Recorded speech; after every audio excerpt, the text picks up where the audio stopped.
probably should have taken him out first.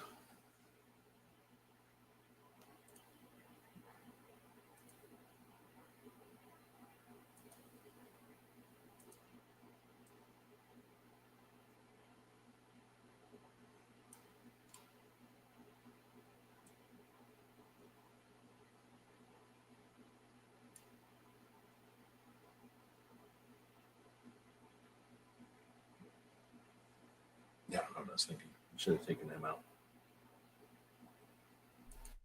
Unfortunately, these patches are sold out. If we had a new robot to sew more, we could have them in stock again. Head over to Indiegogo and participate in our campaign. Our goal is to get the 15-color embroidery machine robot from Owl and Anchor. We're going to buy their machine, learn how to use it, set it up, and go back to building custom patches and creating new designs here in Tucson. Please share the project. We have just over a week. Thanks for watching.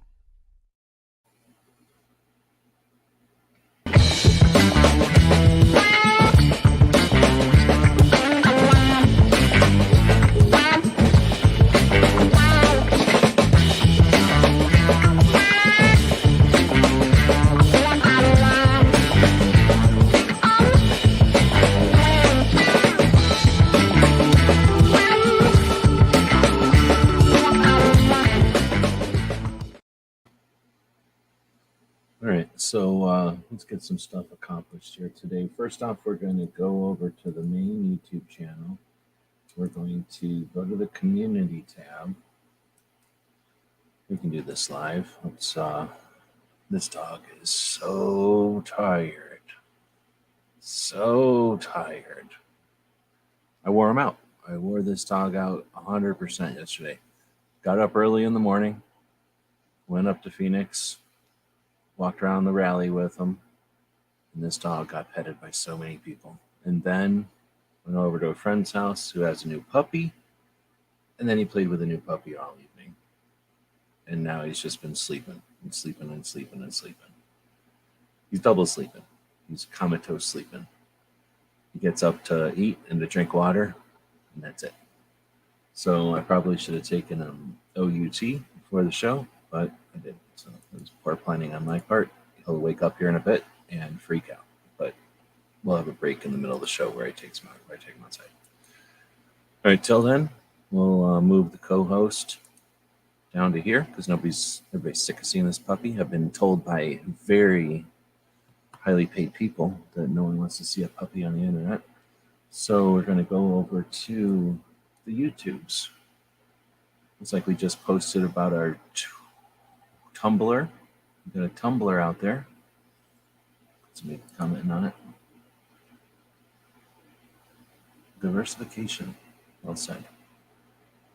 All right, so, oh, you know what I got? I got my mouse throttled down. I couldn't figure out why my mouse was acting so crunchy. So I got my mouse throttled down. I was fiddling around with some AIs. Oh my goodness. You want to see what the AIs made?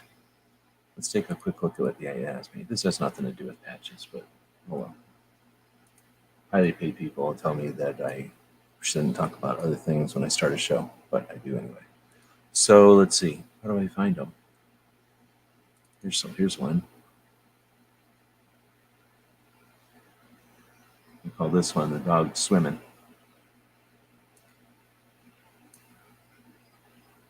Okay, I got this one. I don't know what he's doing here. Maybe walking around, dancing a little bit, getting all happy about something, jumping up and down. All right, well, so we're going to go over to this image poll. We're going to ask about some patch questions here. We did a little five guys in yesterday. Going to the Five Guys, getting paid to eat Five Guys.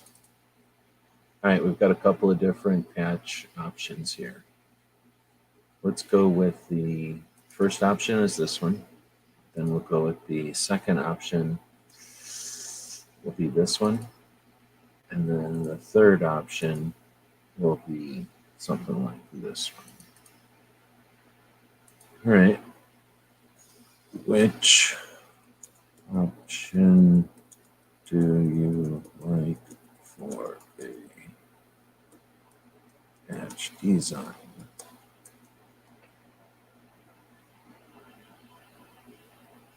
Right, and then working around the phones here.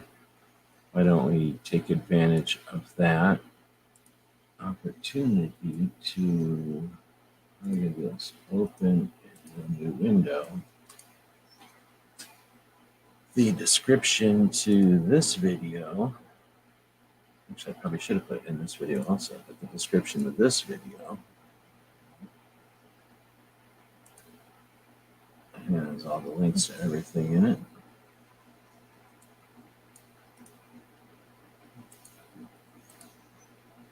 I'll just include that here. All right. And there's the poll. So if you'd like to participate in that poll, here's some extra links just for good measure. Always a good idea to hit a equal sign and a couple of spaces there. So there goes the first set of links.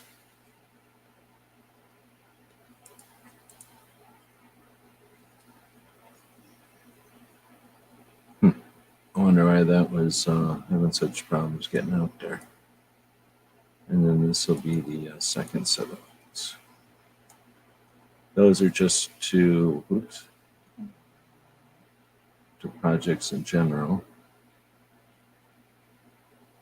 I don't think that screwed up the link. And then this would be the link if you want to go participate in our poll.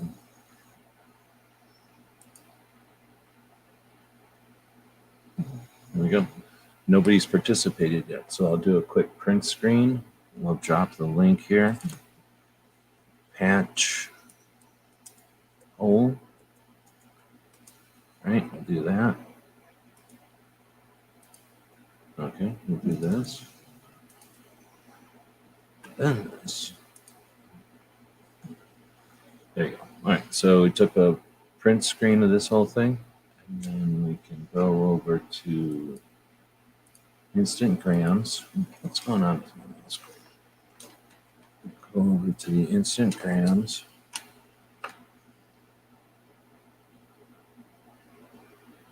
Boom.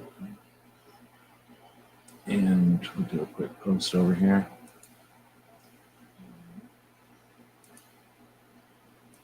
Find, not a video. Let's get a picture and we'll edit that picture, screenshot it. Oops. We will go back. All right, cancel, cancel, cancel. Print screen a bunch of times. Paste over here. There we go. Come over here. Something's up there. It is. And then I like to just take this and make it bigger so you can see it easier. Put it like that. Go down and get the thing like this. Sometimes it's easier to just make that a square right away. Put that in the center of the square. Since you're in here, might as well do one of these deals around it.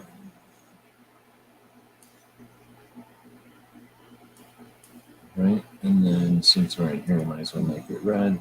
And then since you're doing that, it's easy enough to then essentially do a second one right away. And then turn that into a fill, right? But then secretly go over here and put that fill. See how neat that looks? And then save that. And something. No, come on.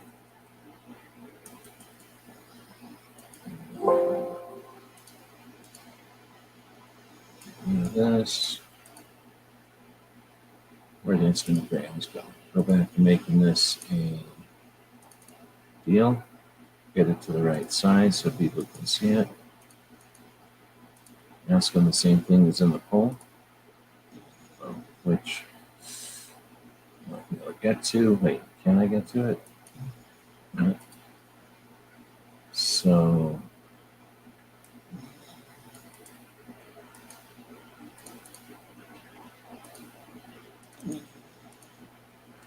then give a link to the poll.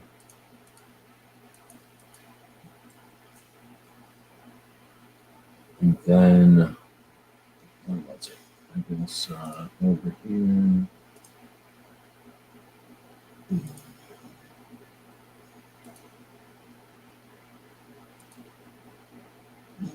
That's a lot of clicking just to not type, but okay.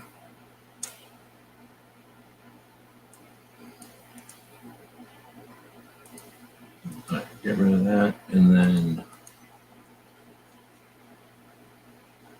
finally get that out on the Instagram, so Instagram can be tied over to the YouTube. All right, so there's a whole bunch of non-patch related stuff. So who all's out there? I guess everybody left who was here for patches now. But we got the patch poll out there, and we'll see who all votes in the YouTube poll for puppy patch design going on. Feel free to leave any comments or suggestions on the poll. Looks like so far we got the van one being the #1 design. All right, so we'll leave that up over here, I guess. And I don't need these details up anymore. I can close that. And we're going to talk about patches. So on Sundays, we talk about patches, and got Patch Buyer's Guide over here. One of the things I've been talking about patch-wise, if anybody wants a link, let me know. This is a live chat, so we've got the live link or the live text chat over here. We've got our co-host sleeping. And I'm about to kick them out of here, kick them out of this area and use it for patches.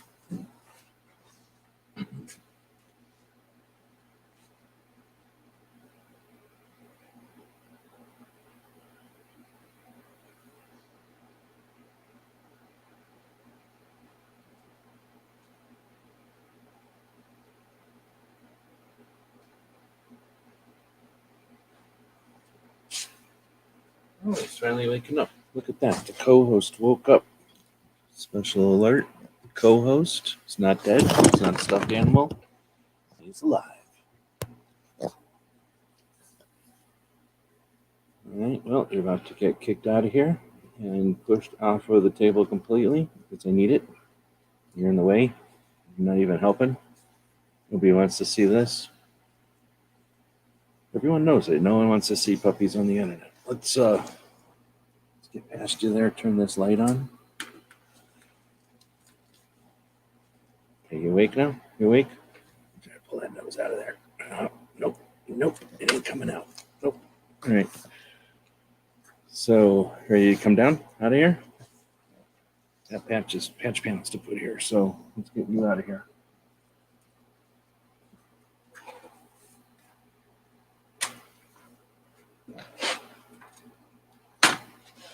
You might think to yourself, I'm going to get me one of these animals because they're so easy. But turns out I have this ear goop I got to pour into his ears all the time to keep his, I think it keeps his brain moistened, keeps his brain lubricated. Otherwise, it gets all rusty like a walnut in there. All right, come out of here. Come out of here. Nobody wants to see his dog in front of the video. All right, sorry about that. We got rid of him. We put him down on the floor. All right, so we got this over here. Let's talk about these. So Family Tree, or wait, Dollar Tree, going to start funding this project. What's going on here?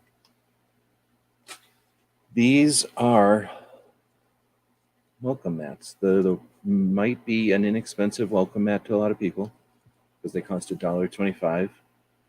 Ribbed floor mat is what they are described as in the catalogs and when you see them online in the fancy floor mat catalogs. Here's all you got to do to get it ready for being a patch panel. cut that part off of there. I throw this away. I haven't found a better use for it. I pull this little dealie off. And now you've set it up for business. It's ready to hold patches. Let's talk about some patches that came from the 2A rally this week.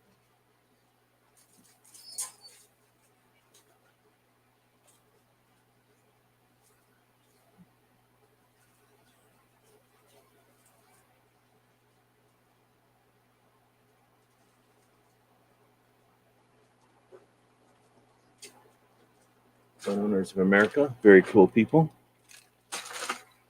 Were there. Antonio was there. A bunch of other people from GOA were there. Gave us a stack of stickers. Those go out with every order pretty much. MMP Guns, gun shop in Phoenix, helped sponsor the 10th annual 2A rally here in Arizona. Great event. Well done. All right, here's the deal with this. I got another dog that no one ever sees because she's too fat to bring up here, but she's made out of white fluff, and we call her Marshmallow, right? And she's got issues. One of her issues is she puts fur everywhere. So here's how I've been dealing with that.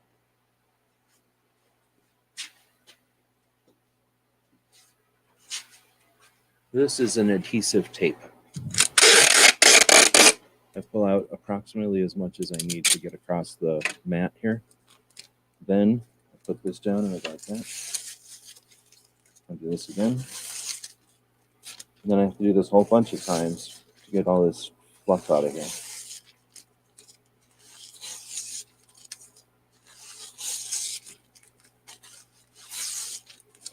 If you get yourself one of them little tiny dogs, you don't have to deal with this part.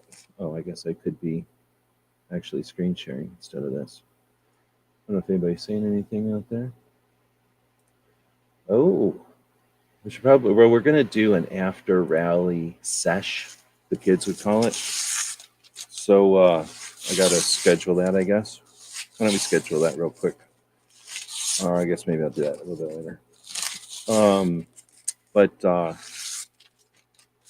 Trying to keep these chats patch related, but this is a patch show about the patches at the rally that we're talking about. Then, because I'm cheap, I'm going to take this, and if this was my table, I'm going to attach it to the edge of my table so that I'll be able to use it for a while.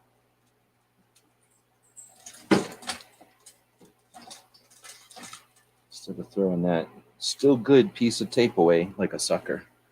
Now look, there's no fluff on here. So we're going to take that MMP Guns, nice black and white patch. Oh snap, there's a skull on it. I should have got more of them. I wasn't even thinking. Put that right in the middle. Then we've got the first patch from Gun Owners of America, the 2023 patch, which says 2022 on it. So what do you want to say about that? It's a square patch with a circle in the center. And then it's divided into 3 parts, which is interesting. And you've got your, I guess your, what is this? The Capitol, the Judiciary Building, and the White House, maybe? So, the 3 branches of government. It says Gun Owners of America in the top left. Actually, a super cool version of their logo. It's really small, and they should make these as a Ranger eye. That would be super awesome. It's not coming in good because my camera's not that great, but you get the impression, or you get the idea. It's a really cool little version of their logo. Around the outside edge says Second Amendment in red, and then it says a well-regulated militia, being necessary to the security of a free state. The right of the people to keep and bear arms shall not be infringed, which is a great use of the edge. It's great use of, it creates a border, but it's doing something. Awesome. And then in the middle of that circle, it says 27 words worth defending, 2022. Super cool patch. So these will be going out with orders from the store and, of course, people that are participating in our robot project are getting a robot off of Alan Anchor. I'm not saying it's a rescue from Alan Anchor. I'm just saying that I've talked to the robot and the robot would like to live with us. Then we have the unfortunately red color choice, but it just says GOA, Gun Owners of America. Decent patch. This one I like a lot more. It's a cutout GOA and Gun Owners America logo in the center there. Very nice. I did get a couple of these. So that can go there maybe. And then Antonia's patch Empowered 2A. And then we'll put that one here, I guess. Now in this thumbnail of the video, you've seen that I had also put down the AZ Firearms. Where's my camera? AZ Firearms. They helped sponsor the event, put it together. And I still have the extra patches to put down there. And then the Arizona Citizens Defense League, the AZCDL, they didn't put on the event, but of course they have a booth there, and their presence is there because they're the state organization for Second Amendment and for really just civil rights. So yeah, so that's some of the patches from the event. Some really cool ones, some new ones, and that was it. There wasn't any others. So we'll dig into some other stuff with these patch panels. As you can see, I've been buying them. They cost $1.25. The best value for patch panelry in the market right now. There were a couple of other things from the rally though. We got these buttons. Gun rights are women's rights. So you can see that women are appropriating guns, which is unfair to us. And then it's just another one with different colors scheme, I guess. But there's also this one. Don't bring a knife to a gunfight, GOA. So, all right, I'll take them. These are going to go out with orders for people that order stuff. Thanks to GOA for helping us out with that.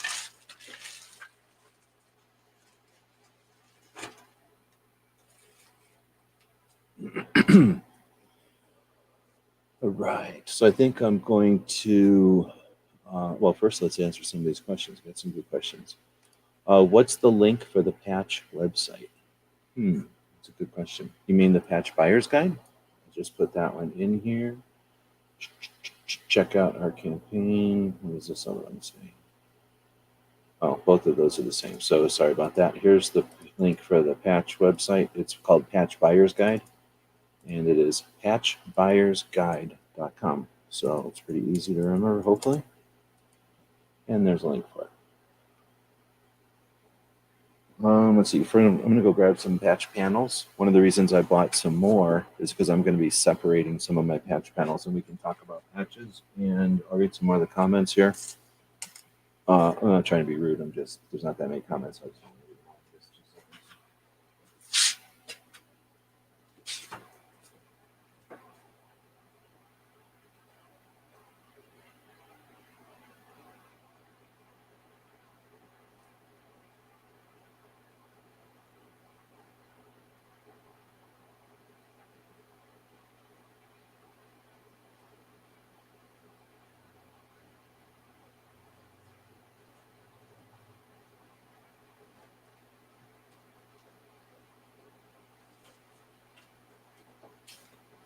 Earlier in the episode, we talked about putting down the puppy.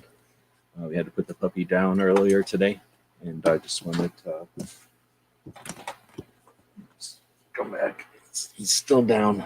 He's still setting down over there. He's still super tired, and he definitely doesn't like being carried around in his little magical place because he thinks that it levitates, I think. He just doesn't know how to control it, but he knows that every once in a while his little bed thing floats around. And he's pretty sure it's designed to do that. All right, so I think this will work if I do this. A little bit easier, maybe not. Or I guess I can just do this one.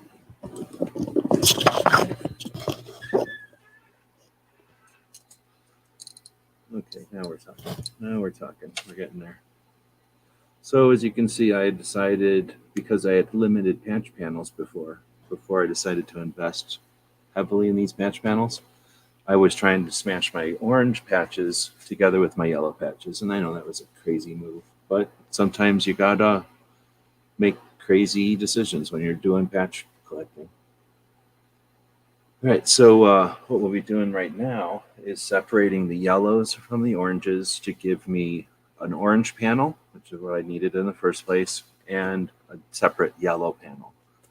And then the yellow is actually more than the orange, which is interesting. But that'll give me some room to grow. And then I started off with this panel being black and white, and then transferring into white on black, or black on white, and then white on black. And we'll, of course, be chopping this one in half now and having just white on white with black on it and black with white on it as two separate panels. And here's one of the reasons is I need to jam this MMP patch on here, and there's literally nowhere to put it. So that's the problem we get when we're patch collecting, and we'll be in this episode showing how to deal with such a dilemma. So we're going to prepare another floor mat for being a patch panel. Here's the steps. I reach over, I cut this thingy off of here, right? And then I put my hand back and put the scissors back where they were. And then I also throw this part away.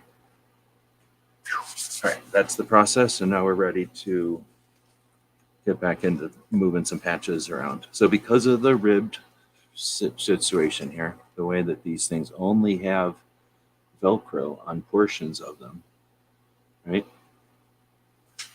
Super easy to move patches around. So I can also take a look at this patch panel and think to myself, I've got a section of these, what is this, 3, 6, 7 of these scavenger hunt ones. I've got that. Oh, I don't have a Stormtrooper one. I could put a Stormtrooper one on here if I wanted. But I've got this Eagle one, right? And I've got the SHOT Show one. So I'm trying to see. I got this Come and Take It one. That one's pretty good for the middle. One of our own patches. So trying to think of what I want to put in the center or where. We'll start off by putting this Rue one over there. Whatever this one is. I think these are glowy. So will we ever have a patch panel of just glowing patches? I don't know. It would be pretty cool though. So I'm already screwing up by putting these things not close enough to the edge. I like to go straight off to the edge right away. See how easy it is to remove these things? I'm hardly even, the patches could care less. I don't have to worry about where I'm picking it up on the patches. Sometimes when you're pulling a patch, a Velcro patch up off of a patch panel, you've got to be real delicate. You wouldn't want to pull a patch from right here because essentially you're eventually going to just rip the rubber right off the Velcro. So when you're out ripping open a patch like this, you're always going to want to like pull from there or pull from the middle of somewhere. This Texas one would be okay. This one just says drama. Got a rapid fire radio patch. Put that one towards the top. That's the riding shotgun with Charlie. So this one's staying on this panel because this panel will be the black with white on it. This new panel will be the white with black on it. So I think I am going to put this set right here somewhere. So I don't really have a problem with the border I did this last time. Except I think I'm going to put Wee Knife in the middle this time because they're the coolest. This was a pretty cool deal with these, let me get rid of the comment for now. With these, whatever these are, hexagons.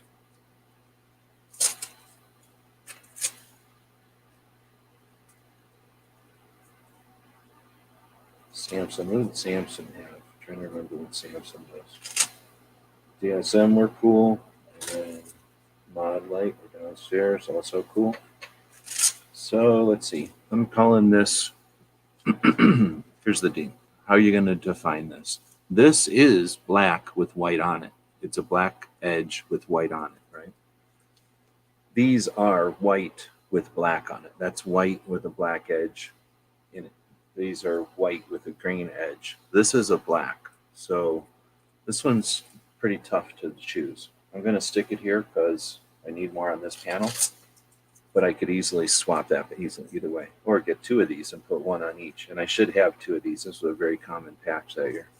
Now this one, I don't think this is that great a design because I never know how it's supposed to go. right? Do you? Is there something here that I'm missing? It just looks like 2 gears to me. So if that's a logo, I don't know. Do you like that logo or not? Now this one again, this is technically white with a black edge, but this one's about 50-50. You could put this one either way. I'm putting it here though, just because I need more on this panel. LG is a pretty cool company. Now, this is embroidered. Again, it's really white on black, so I'm leaving it on this panel. But I think I could be talked into putting it on that panel because there's so much white in it. Now this one is not really black and white, but it's mostly white. So now I'm calling this my white panel, and it's just going to get patches that are mostly white. I think I'm going to put this guy right there. This is really from a hat, and I just cut it out and sewed Velcro on it because the hat was stupid. Then we've got the come and take it and the join or die from Alan Anchor.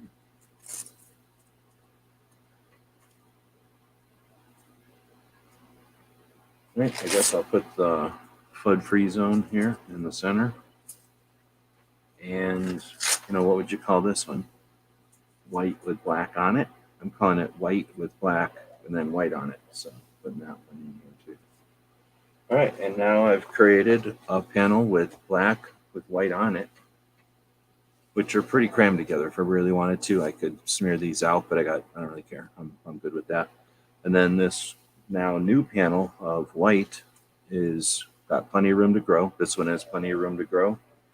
And that was instigated by this one patch from MMP, which will now go up here for sponsoring a very cool rally this year.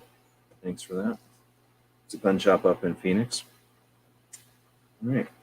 And if I had more of these, I do have more than these. So I'm going to put this other one on my skull panel. Let's go grab my skull panel. This is inspired by Patriot, of course.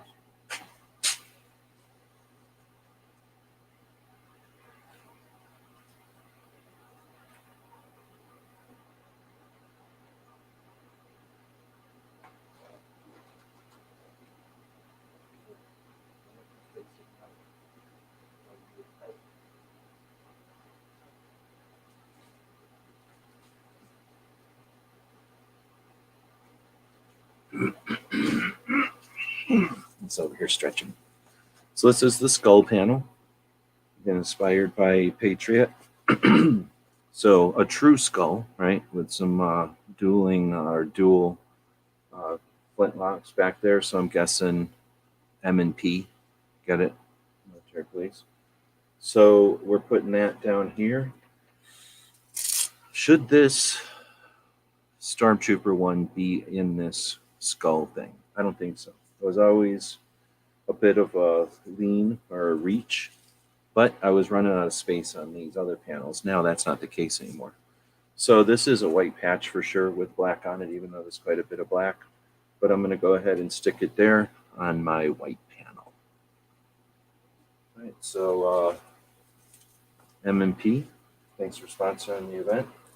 I will try to get more patches so Patriot can get one. But see, you shouldn't have told me about making a skull panel, because now I have a skull panel and I'm putting it on my skull. All right, so next up is, oh, wait a minute. Now we have this white panel. Nothing stopping us from putting this empowered patch on here. Hey, you know what I'm saying? See what I'm saying? And what would you call this? Is this a red patch? I'm calling this a red patch. So although I could probably put one on here and nobody would, but this really should be white and with black on it. And this is mostly red. So I'm putting this on a red panel.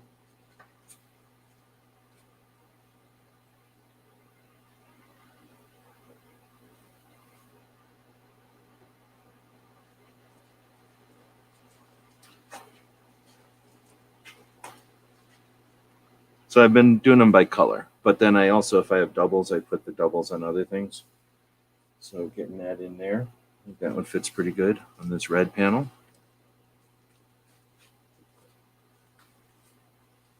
Oh, speaking of red panel, let's put that red panel back over here because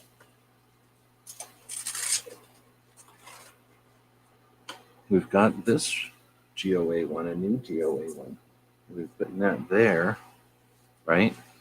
But then I don't want this GOA necessarily right next to it on this panel. So let's move it. Where should we put the GOA one? I think we're going to move high caliber history down here and over a little bit. There we go. So now we've got the new GOA on the red panel.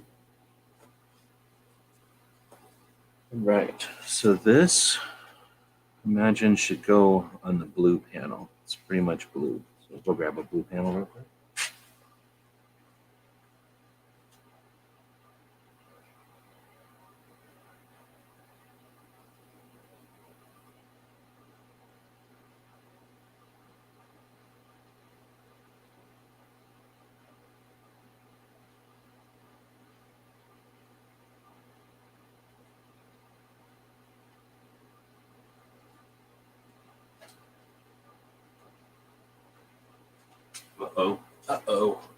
We've run into another problem. I needed to separate this panel also. So this is the blues and grays. We'll be separating this panel right now also, because I simply don't have a place to put this blue one in here. See what I'm saying? That's the dilemma we have as patch collectors. All right. So we're going to get rid of this black on white. I need to get this ready for patch collecting. So let's go through the process again. First, I flip it over and I locate the tag, and I use one of my hands. In this case, I'm going to use my left hand. Then I grab these scissors with my right hand. I start just going nuts with the scissors, and then I aim them at this thing over here, and eventually it will, bam, cuts it off. Then I separate my hands from each other. This one hand goes back to put the scissors where they go. That hand puts the thing in the garbage. Boom. We're back to having a patch panel that's ready to go. If you need, I'll write detailed instructions on that process, and we'll have a whole conversation about that. All right, so we got grays. Let's pull some grays over. You could tell I was already smashing them together way too. Why are you just randomly barking for? We're in a live show. This is a live show. You're a bad co-host. So you could tell they were already smashed together. What is happening? What's all with the barking? What is this? Let's try to figure out what's going on with this guy. What's happening? Tell me what's happening. What's wrong? What is it? All right, so the yawning means business. He doesn't yawn unless he really means business. Now, if we notice this part right here, this is the indicator that he's got to do business down in this end of his part. The part that he was barking about means that this dog knows that this licky thing wasn't working when I wasn't looking at him. All right, here we go. We got to go take a little dude to do some business. Here, sit here for a minute. Just stay here for a minute.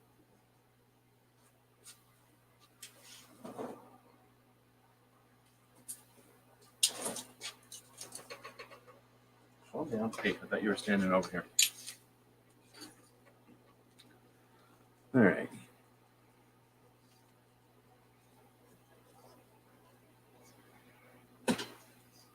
All right. Yeah, we're going. We're doing it. That's what we're getting ready for. That's what your business is for here.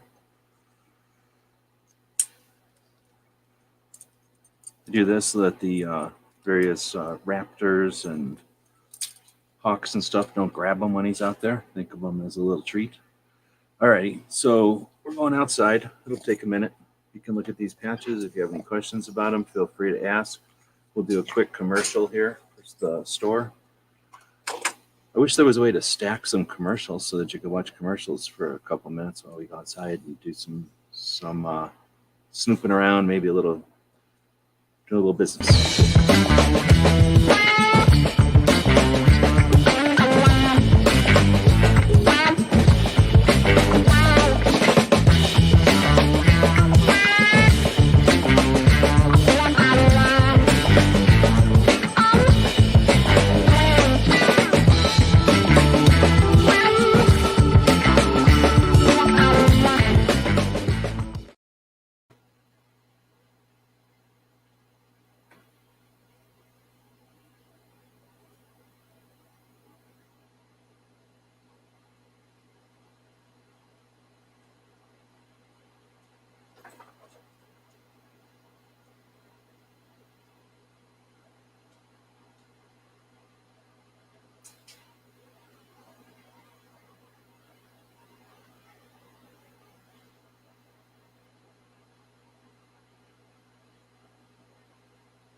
It's the worst co-host ever.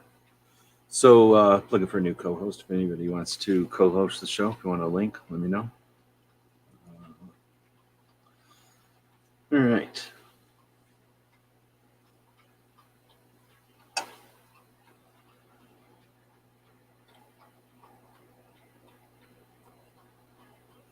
Yep, he does sit down on these and squish them. And he doesn't leave a bunch of hairs behind like the other one does. All right, getting back into it, removing some of these gray ones. So as I was trying to say before, I think, was that they're already squished on here, so it's already driving me nuts. So I didn't have any idea how many patches I had, and I haven't put everything out on these panels, so I've already figured out that combining colors wasn't a great idea. But I think it's probably a great idea for people that don't have a ton of one color or whatever. You know, putting blues and grays together worked out just good, or just fine. Putting yellow and orange worked out pretty well.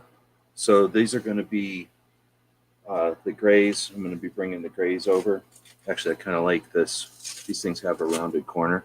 Clover says he doesn't like the rounded corners on them. I don't care one way or the other. I don't have a problem with the rounded corners. But what I'm going to do is jam this dude so that he's sort of, you know, working with that rounded corner. It's a rounded patch, works with the rounded corner. Put the square patch like that above it where it's hitting the line. So, again, I guess it kind of depends if you're putting these things up or not. I'm just going to sort of move them over without doing a lot of design or anything. And then I don't really put too much effort into thinking about where these things are, other than cooler stuff towards the top, I guess. Stuff I've had longer towards the top sometimes. Lamer stuff towards the bottom, or kind of common stuff towards the bottom sometimes. People I know towards the center or towards the top, kind of thing. So I don't know what this one is. What's this? Have Bill call me. Is that all about? I feel like that should be above somebody. Right?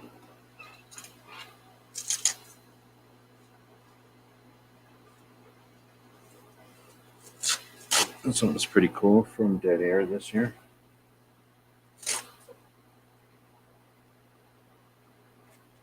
Put it like that. Ceron grips. Princeton Tech. And that one for Trigicon. I always like it when the optics companies do their reticles as patches. I think that just makes sense. A couple of these lock grips ones. This Arma company is pretty cool. They make this material that has sort of it's a material that's kind of like hook and loop, but it's almost just like, feels like canvas or something. It's really cool. Nice joiner die. Got that one from Gadsden Culpeper back in the olden days. Gunfighter Strong. This is from a instructor back in the day. There was different evolutions in training, and that's one where police were starting to figure out that CCW holders didn't need the same training as police, and that police didn't need the same training as military. That was a realization. That was like a thing that happened. That was one of the instructors from that period of time. Got this FN. Companies like FN that do them in all different colors. Those are kind of neat because then they get spread out on all these different boards doing it with colors like this. So essentially, he's down there yelling at the other dog, trying to get the other dog to play with him. So everybody thinks all he does is sleep all the time, but really he's a I want to keep calling him a terrorist with the media. What are you doing to me? He is a saboteur. He's trying to sabotage the show. He's just running all around biting things now. Glock 1, another Glock 1. So here's a question. Would you put this as blue or gray? It's kind of like a very blue looking gray. I'm going to put it here as gray. Got one from Sarge in gray. All right, so there we go. Now, would you call our gear websites one a blue or a gray? I'm calling it a blue. And now we can put this Connoisseur America one on here with our blue panel. All right, so now we have a separately blue panel, a separately gray panel that's getting bigger. And is that what we were going to do? We separated the blues from the grays. We separated the black on whites from the white on blacks. We separated the yellows from the greens. Yellows from the oranges. We have not done. We're just talking about it. What are you doing? Here. Come here. Put your head up. Put your head up. What did you do? What did you do? What did you do? What happened? What happened? Oh my goodness. You need to sit down here and stop being silly. Put it. We're going to do a vote here. Let's go see how the poll is doing. We do have a poll going for those of you who are watching on different channels. We have a poll going for the dog patch situation. We've got 9 votes so far, and we're going to put up a new one on. Should we just live whoop this dog? This dog needs a whooping. He's running around being a spaz. Hey. We're putting your whooping fate into the hands of the people watching. This is supposed to be a family patch show, and it's turning into a dog running around like a spaz show. All right, so we've got some yellows and oranges. You know what? There's less oranges. I think I'm going to move the oranges over, even though this by right should be the orange panel. You can see they're already touching each other. Well, I'm going to move the yellows just because of the way that the show works here. It's easier to move these over. So this one is from Megaton. I thought this one was cool. The Don't Tread on Me with Mount Rushmore. Putting that one at the top right. No, you're not going down because you're being a bad dog. Come on. No one's going to want to buy a pug ever. You. This one is sort of a yellow-looking, glow-in-the-dark press pass that we had. Run GSM with some software. Yeah, well, could be in bed all the time, and then you could go down. No, you're bad all the time. No.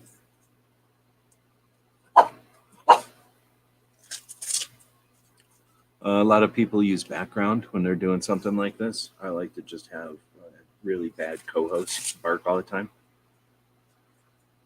Not allowed to say this one. Probably not even allowed to show it on the thing. One of the last patches I was able to make off the old machine was this one. Didn't come out good. You could tell the thing was already losing stitches and it was glitching. It kind of looks cool because it looks like it's made on an old broken machine, which is what it was. But come on, man. Trying to do professional patch show here. So got one of Allen Anchor's Fallout shelters. Putting that on here. One of their license plates. Now some people would call that black on yellow. I'm still calling it just yellow. This one's got a little bit of yellow in it, so it's saying it's being yellow. This one was cool. Keybar did these like keychain things where you put keys in like a pocket knife type of situation. This is from a company that made some kind of bottle openers or wrenches or something. Oh, come on, man.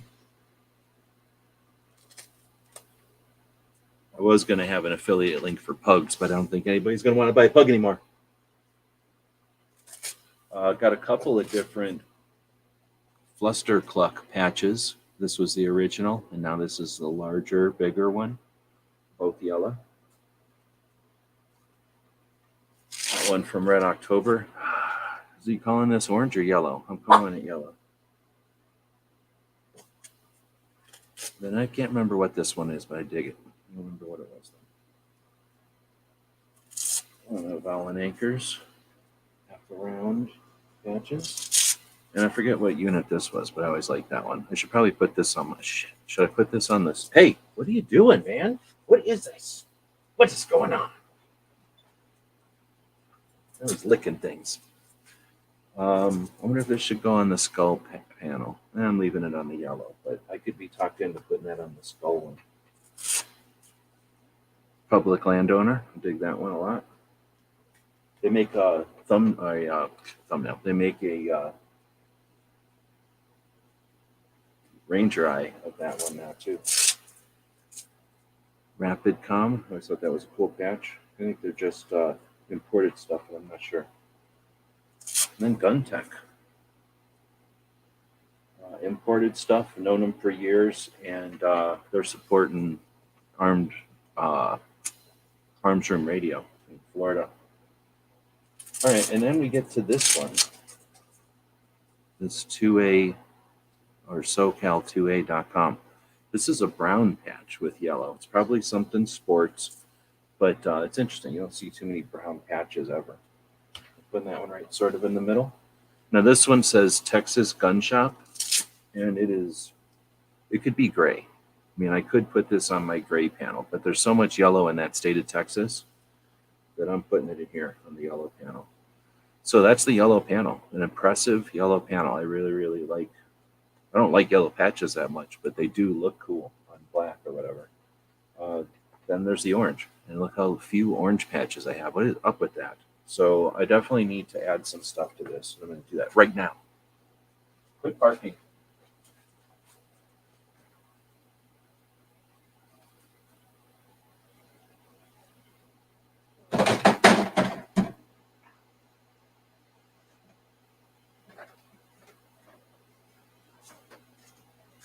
So that hurt my foot.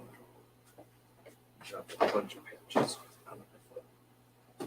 It's the other disadvantage of having a large patch collection. All right. So what can we do? Oh man, I still don't have one? What? Come on, man. So I don't have that many of my own patches, and I evidently don't have an orange. Every second matters. How lame is that?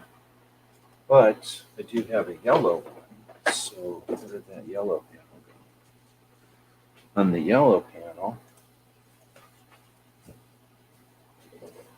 out of my private stock, I think this might be my last yellow. Every second matters, but this is the whole point of making these patch panels, is now I can see my patches that have just been sitting in this box and stuff. So there's an every second matters. Do you keep your backs, your backers? What do you do with them? What are you doing with them? What else do we got yellow? Uh-oh. Uh-oh. Reaching into the stock, and I'm going to have to get a different one for this. I'll be back. Don't bark anymore. Quit barking in front of me.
He's looking at me all butthurt because I told him not to bark.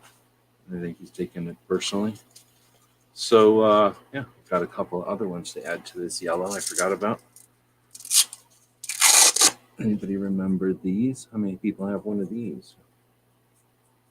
So, I'm going to put this up in the middle. See how easy it is to swap and sort and redistribute? It's awesome.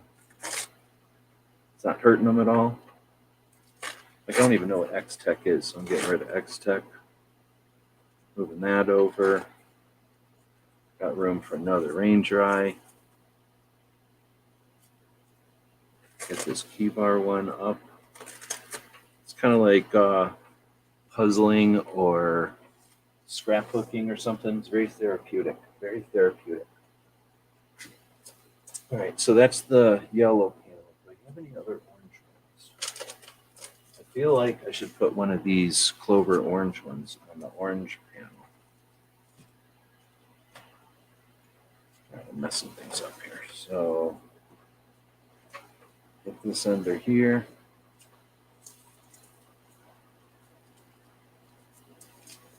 Do you have enough to do a snake panel? Interesting. That's a good question. I think one of the ways to answer that would be probably depending how big the panel is, right? So yes, but then so I could definitely do any small panel. I guess is what I'm saying. But that's a really good question. I don't know. Actually, I mean, I probably do. I can't think. There's probably a bunch of them, like the skulls, where every once in a while I'll be looking at a bunch of patches and I'll go, "Oh, wait a minute, there's a skull in there. I've never seen that before."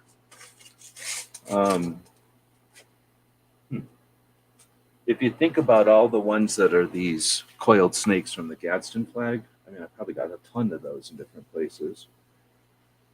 So now I don't all my patches aren't by color. These are the ones that were in my back stock, the stuff that was never on, well, that weren't on patch panels at the time, and they're sorted by color because I had to put them in the bag somehow. So I opened up a couple of my personal inventory. Oh, see, like this one. Should I put this on or should I not put this on? I'm not putting it on because this is a different type of thing, even though it is yellow. Now this is yellow, and I do have enough. I could put one of these on here.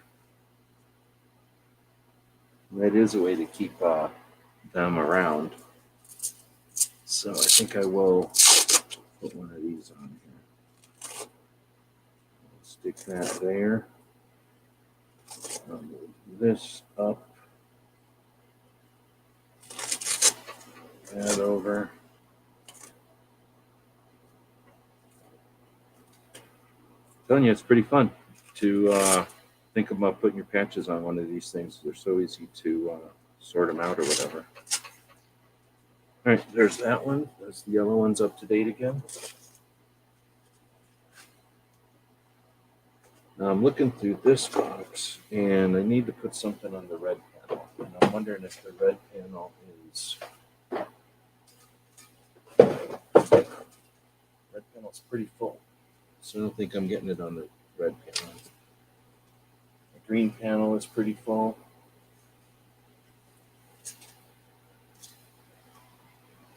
Oh, the black and white panels, I guess. So I've got this panel, and I was going to put one of these Haas patches on there.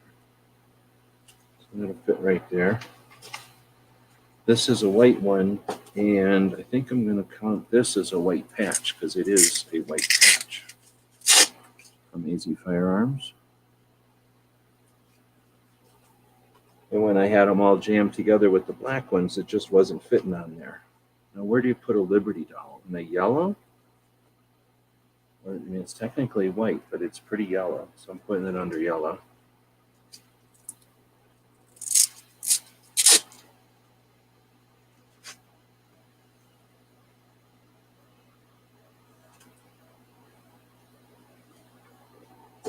All right, and then, oh, for that gray panel, right? Boom, that's a pretty gray one. And it gives me a chance to get the bars out there, or one that we helped make at least. So there's that gun tube one. I really like this one. It's one of my favorite ideas come into a patch, and just like in a good way. Like I thought that would make a cool patch, but what to put on the screen, and it did come out cool. It looks super detailed and cool. And then I think GunTube is the ideal thing to put on the screen, but then that logo just worked out great. And their one the year before was that patch. So super like patch within a patch situation going on. That being said, I don't have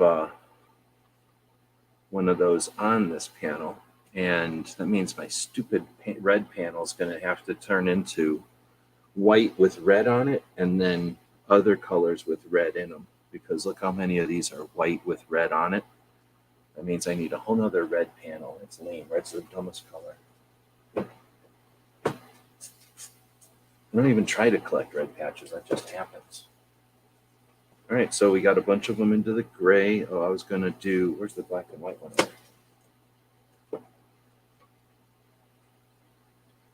So that's the white. Where did the other side of that? So now when we've got this one, I've got one every second matters on here, but I could put a second every second matters on here.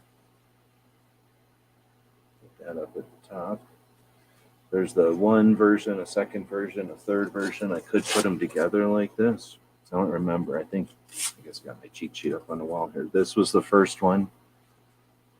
This would have been the second.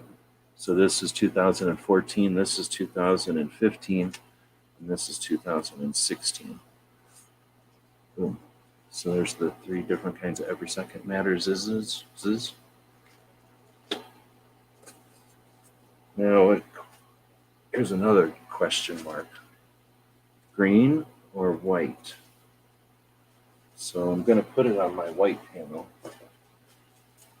even though it's technically a black patch with white layering.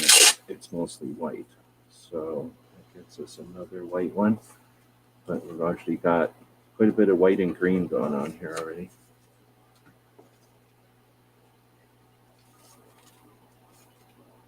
All right, so I think with that, we'll close up these. I'm going to have to do, wait, what's going on with my blue panel? What am I saying? We can go here, gray, there's the blue. All right, so there's no every second matters on this blue panel yet. Boom. And every second matters in there. But I could also put one of Tony Simon's 2A4E patches on here. Boom. Right there. And I could also put one of these. Boom. Every second matters, different color version. Put that one down at the bottom. Yep. Now let's see if I go through this box and look for any blue ones in here. Let's sneak these colors back under here. Oh, I think I already did look for blue. Is there a blue gun channels? There is. The blue Ranger eyes, I don't have anymore, so I can't put that on there. The big ones, there never was a blue big one, was there? So I guess I don't have one of those. Oh, on the white panel, do I put one of the loopholes?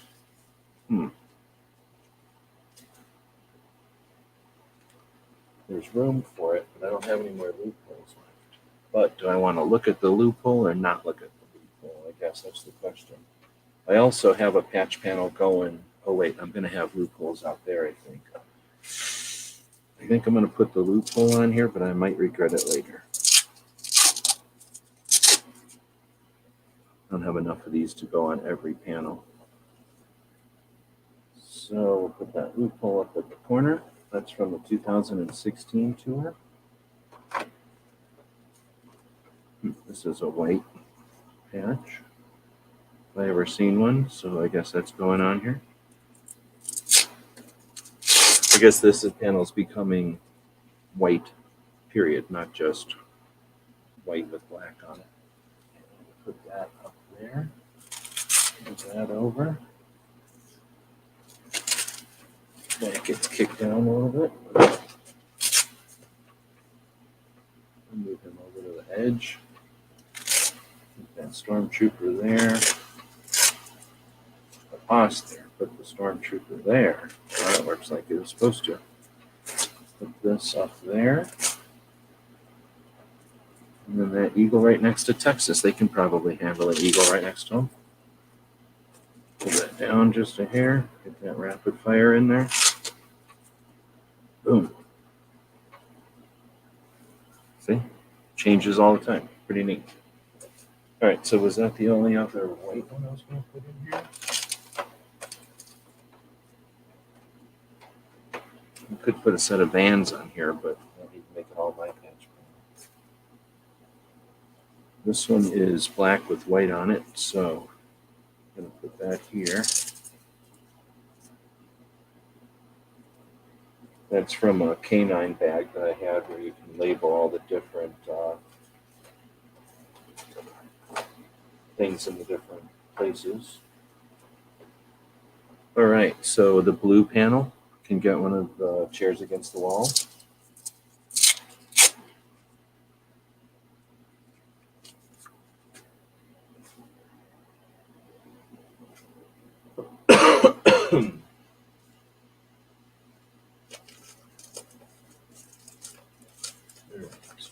I'm just kind of poking around looking for any other blue ones.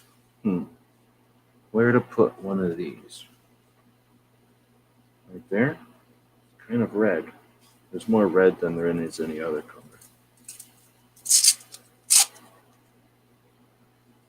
I like the idea of having it on my red panel, but might as well. All right, where's that orange panel? Let's go check out that orange panel again. And is this it? Yes, it is. Let's open it up. It's kind of weak. How weak is this orange panel? You'd think I'd have a lot more orange patches. One, I have my Allen Anchor stuff on a separate panel, so that happened. Then we get this one from the 2018 Punch Out Loophole Tour. Put that one right up there.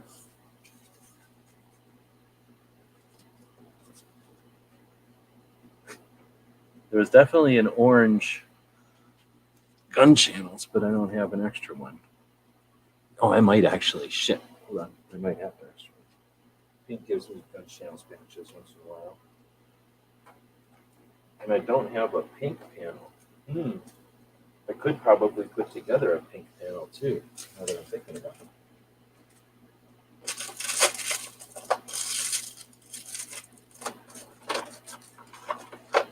All right, so I think I need to go look over there. This is going to be a thrilling episode. Oh.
One more here for the white panel. This is the black panel. That's the white panel. And one of our daily gun show patches. All right. So we'll take these off of here. So separated the blacks from the whites and the whites from the blacks. Separated the oranges from the yellows and the yellows from the oranges. Separated the grays from the blues and the blues from the grays. Maybe you have not seen this setup before. What I'm going to do is get this floor mat ready to be a patch panel by clipping that part off, pulling this part off, and getting ready to the next stage. What I think I'm going to do, and let's see what time it is. Should I do this live? What? This has been an hour. That's crazy. We're going to move things around and we'll see what people are up to, what people are interested in, and how much more stamina people have for Patchery tonight. First off, let's reintroduce the co-host, the puppy who's been grounded and is now sleeping because he got frustrated and is sleeping again. I was going to put up a poll earlier to see if this dog should get a whooping. Okay. Everything you've seen tonight is my patch collection, so don't be getting any ideas. Just asking for patches. Man, there's a lot of comments. So we could have people come in live, especially for boring shows like this one, where I basically was just sorting some things. Come on, we're live. Let's put your tail in there, okay, buddy? So if somebody wants to join in on these shows, that's definitely an opportunity. Let me know. So Worthwhile Fun asked earlier, and this whole thing was about the rally. I don't think I ever answered. How was the rally? This is the 10th anniversary rally. So the 10th year of the rally here in Arizona. I mean, it's definitely the best one so far. As far as number of people, I would say it may not be the most number of people, although I think it's in the running and it could be the most number of people that showed up. But the number of people that showed up and were interested in the speakers and were paying attention to the booths and interacting, it was a very productive year. It was a very effective year. Where some years people just showed up and kind of looked around and then left, and other years people kind of came in and were real cliquey and hung out with each other. And I don't know if that was a evolution of the group, you know, the dynamic of a bunch of people in Arizona getting to know each other, kind of like a gun show. First time you go to a gun show and the 100th time you go to a gun show, you're going to act differently, right? So the first time people met together at this rally and now the 10th time, there's been plenty of opportunity for people to understand how cool the rally is and what it's all about. So it's possible that, you know, that is just the natural evolution. But it was a great group of people. It was a great number of people. The speakers were, for the most part, innovative and interesting, bringing suggestions and challenges to the mix and not just regurgitated, you know, rah, our property stuff. And that was absorbed by the audience. It wasn't just showered on them. It wasn't just shown to them. It seems as though people were really absorbing it and understanding the messages. I think that the people that showed up were eager to be part of something, but had not yet already been members of organizations. So I know from the organizations that I talked to, they were having success with people joining the groups, which means that it didn't, the rally itself didn't go out to only the choir. They went out to a bunch of different people. So it was a great event. They brought in something like 20-something people, a bunch of them from out of state. And so that gave an opportunity for a bunch of people to meet each other, you know, at different levels of success there.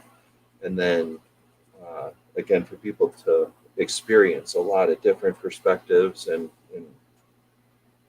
oh, I realize I'm talking to my camera, not this thing. Sorry if it's a little bit louder now. Just a great event overall. And in a lot of specific ways, there was successes there. So, yeah, great rally. I wouldn't say all rallies should be this way, but for Arizona and the way that our rallies have been going, this was a really good one for us.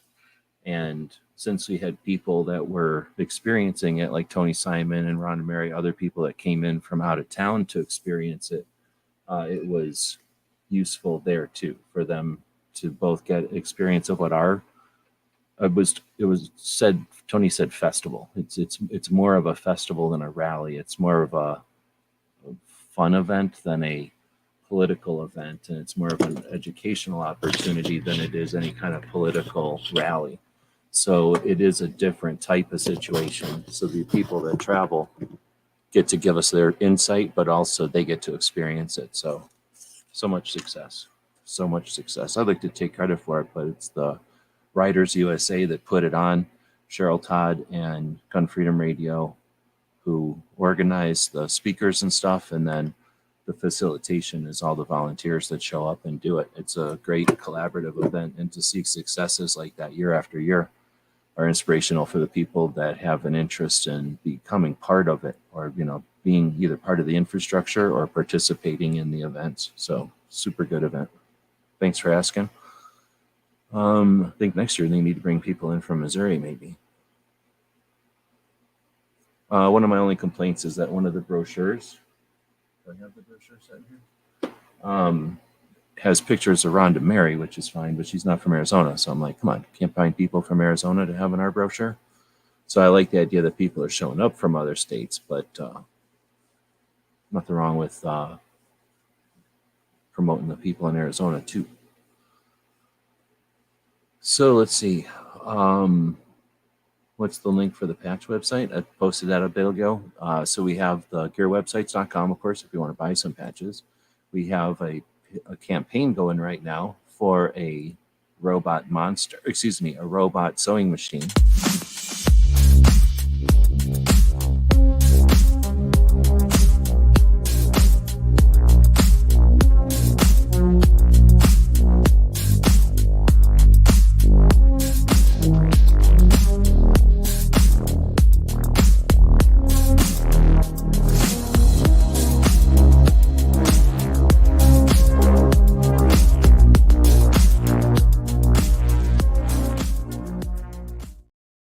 So you could get in on that one.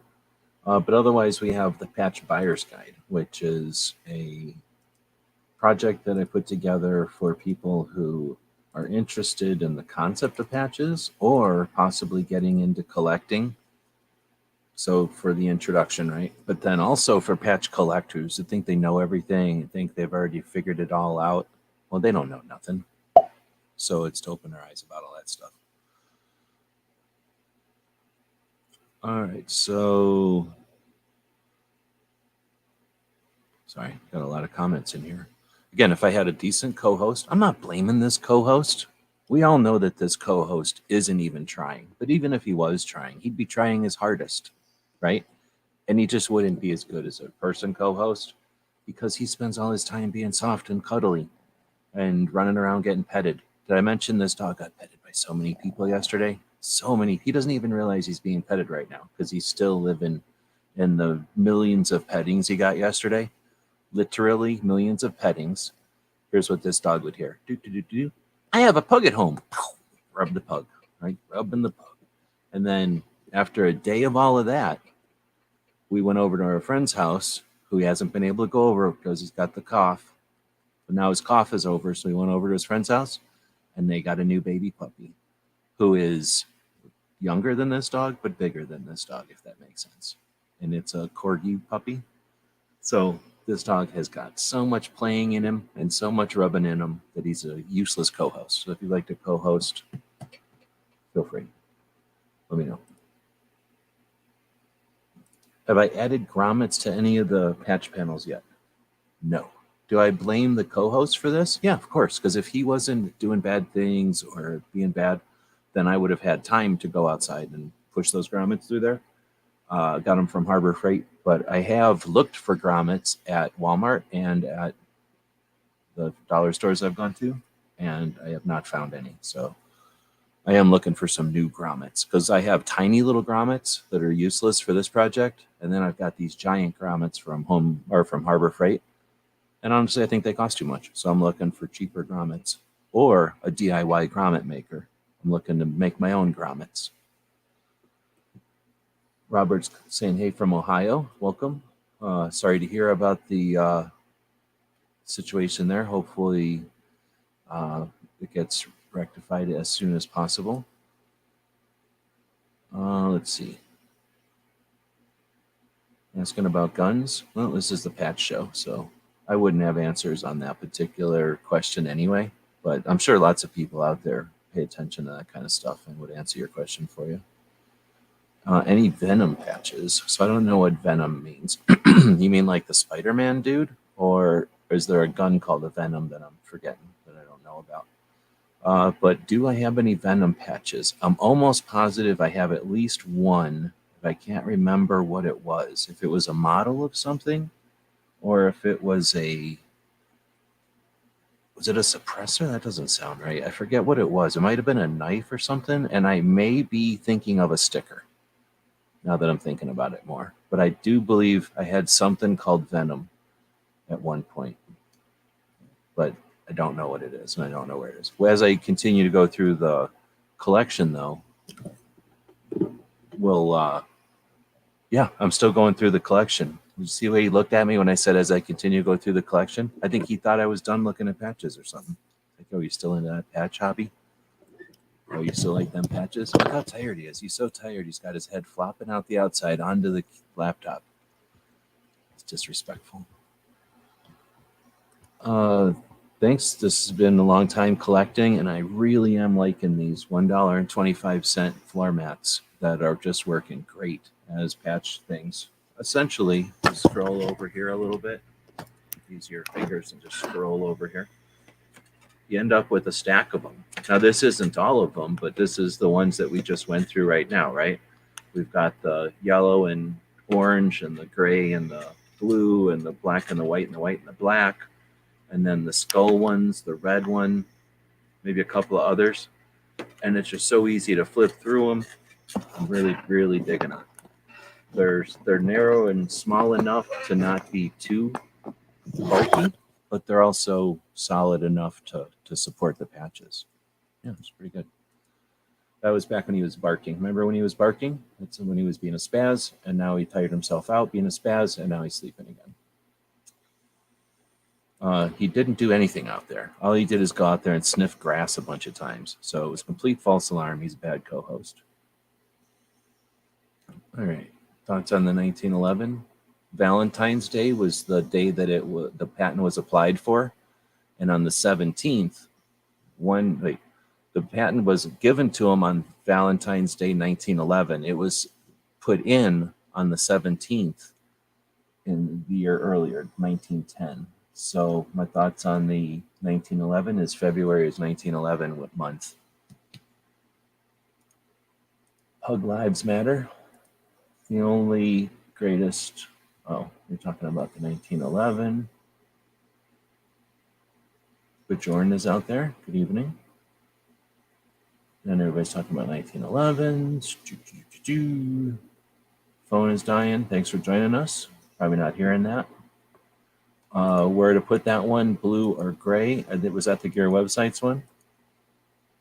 You're going to do Grommets Live? I could do Grommets Live. Grommets Live is the problem is this seems like a secure table that this dog is sitting on, but underneath of this dog and underneath of the stuff this dog is laying on, this piece of stone right here, this is just a piece of stone I got one time. So, and it's all just fits on here, and I use it as a heat sink for this laptop to throw its heat into, so that in the summertime when it's super hot here, then this helps keep the laptop cool. But this is just sitting on the table, so it's all wobbly. See how wobbly it is? And if I started hammering on this, it would just break this piece of rock. This is, countertop or something. It's like that thick, but it's not made for hammering on. So if I hammered on this, then I'd be breaking my table. So I'd have to figure out some other way to bring the camera somewhere else. I am working on using some of the extra cell phones that I'm working with here to be remote cameras. And once I get a chance to, I'm going to use the technology of the tripod, the technology of the extra phones that Pink Panther and other people have sent me, and then the technology of some kind of an adapter to hold the phone on the tripod.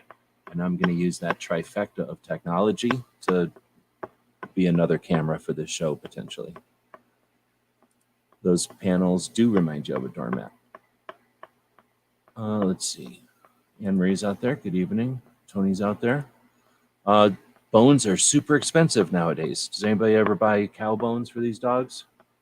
My other dog didn't like bones, so I wasn't buying them. I used to buy them for dogs all the time, and they were like, I've seen bones cost me 25 cents. When they have a lot of bones, they basically give them away. Like a whole thing of like 8 bones was 25 cents before, or, at times. I went over there to buy bones for this dog to see if he'd like them. Well, first, he does like them, but they cost like $7 now for like 3 bones. It's a ripoff. But what's cool is you give this dog a bone, and the other dog wants it because this dog has it. So now my other dog eats bones now. So it's all good. So I do buy him bones, and I ration them because they cost too much. All right, come on. The heck? Didn't I have that highlighted? Everybody's just saying hey to each other. Woods is trapped by 160 pounds of puppy. The artisan patch is on a couple of different patch panels because I got a whole bunch of those. Public land is on the Jeep. Nice. Asking about the snake panel. It's a good idea. Knolling is what it's called when you lay things out in an orderly fashion. I didn't know that. I didn't know that. It makes sense that there's a word for it. Is that like in Pink Floyd in the wall when he's laying all that stuff out in that room? Is that knolling or is that something else? Woods is terrible at it. Yeah, see that Mount Rushmore patch has the snake on it. Exactly. So there's snakes in a lot of stuff. And I would, there's actually a lot of them.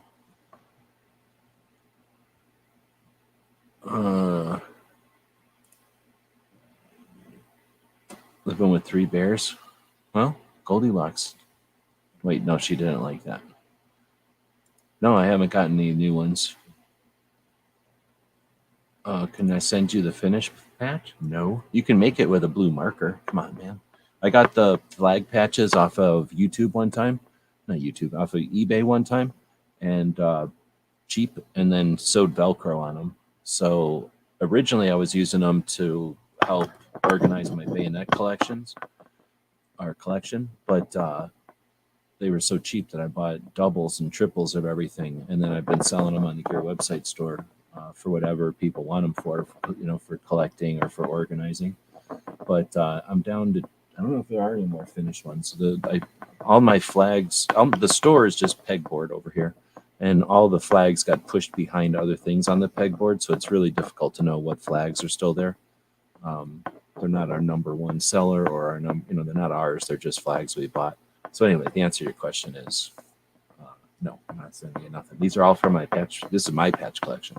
We will have, I can bring over a stack of patch panels. I think we got about 13 and counting patch panels that are for giveaways and for doing stuff with. So we definitely have whole other patch panels for giveaways, but they're not sorted by red or colors or shapes or anything. They're kind of random. Your dog should get a whooping. You should get a whooping. Oh, wait. You're saying the bacon bitch should get a whooping. Okay. I think I read that correctly. He's overdosed on petting. This dog got so many pets yesterday. I would say if 1 million people petted this dog yesterday, 3 people just came up and were like, oh, I'm petting your dog. Like I turned around and somebody was petting my dog. And that pissed me off. I really did not like that because they could have been coming up and giving him poison. Like he shouldn't just be letting himself be petted by people. You know what I'm saying? It's not safe. But everybody else was like, hey, I like your dog. Can I pet that dog? Or, hey, I have a pug. Can I pet that dog? Or, hey, can I pet that dog? Right? Something to that effect. Except for 3 people who just started petting my dog. I'm not really a fan of that.